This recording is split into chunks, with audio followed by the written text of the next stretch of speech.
Alors non, c'est faux. On opère l'arthrose de manière assez fréquente au niveau vertébral, mais pour de bonnes raisons. On opère l'arthrose quand ça entraîne des compressions au niveau des structures nerveuses pour soulager une douleur ou décomprimer la moelle épinière par exemple.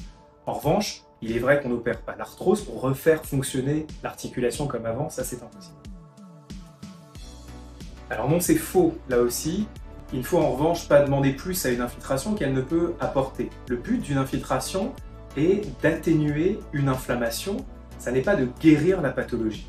On laisse donc ainsi du temps au corps de guérir tout seul, ce qui est le cas dans bon nombre de pathologies, ou bien d'aborder plus sereinement un geste curatif lorsque cela est nécessaire. Alors, il est vrai qu'on a tous dans notre entourage des gens chez qui des infiltrations n'ont pas fonctionné. Pour qu'une infiltration fonctionne, il faut deux conditions principales. La première est qu'elle soit faite au bon endroit. Pour qu'une infiltration soit faite au bon endroit, il faut que le médecin ou le chirurgien ait pu cibler précisément la localisation du problème. Il faut savoir que sur une même vertèbre, il y a au moins 5 sites possibles d'infiltration. Deuxième condition à respecter pour qu'une infiltration fonctionne, il faut que la pathologie soit sensible au produit qui est injecté, le plus souvent à un traitement anti-inflammatoire. Par exemple, dans le cas d'une hernie discale, qui se résorbe dans une majorité des cas, l'infiltration peut permettre de calmer les symptômes de manière efficace le temps que le corps fasse le ménage. Si votre chirurgien ne vous a pas proposé d'intervention chirurgicale pour vous soulager de vos douleurs le long de la colonne vertébrale, ça n'est aucunement parce qu'il doute de la véracité ou de l'intensité de vos symptômes. C'est uniquement parce qu'il doute que la chirurgie est une bonne option pour vous. Alors pourquoi? Pour deux raisons principales.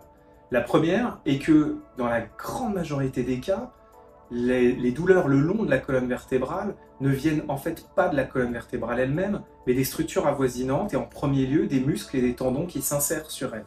Les muscles ne s'opérant pas, une intervention chirurgicale n'aurait donc aucune utilité.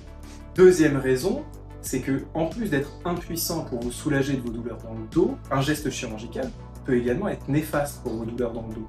En effet, pour accéder à la colonne vertébrale, le chirurgien doit très fréquemment passer à travers et à côté des muscles justement qui occasionnent les douleurs chez vous.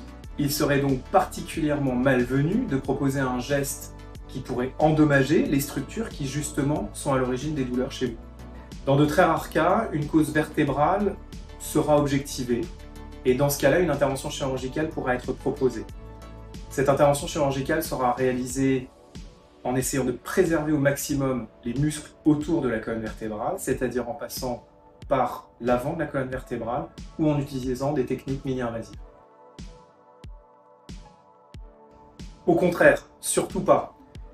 Les données actuelles nous ont appris qu'après une intervention chirurgicale, il faut reprendre une activité le plus rapidement possible. En effet, il est fondamental de ne pas transformer une douleur nerveuse qu'on aura réussi à soulager en une douleur lombaire.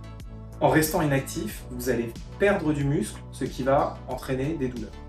Après une chirurgie de la colonne vertébrale, vous serez donc incité à vous mobiliser dès le jour même, à marcher le jour même ou le lendemain, justement, et de ne surtout pas rester inactif. S'agissant le plus souvent d'une mesure qui est faite dans une seule direction, il peut fréquemment arriver qu'il y ait des différences de mesure sans véritablement qu'il y ait des modifications de la taille. Ceci est particulièrement vrai en plus lorsque l'on compare deux examens de nature différente comme un scanner et une IRM.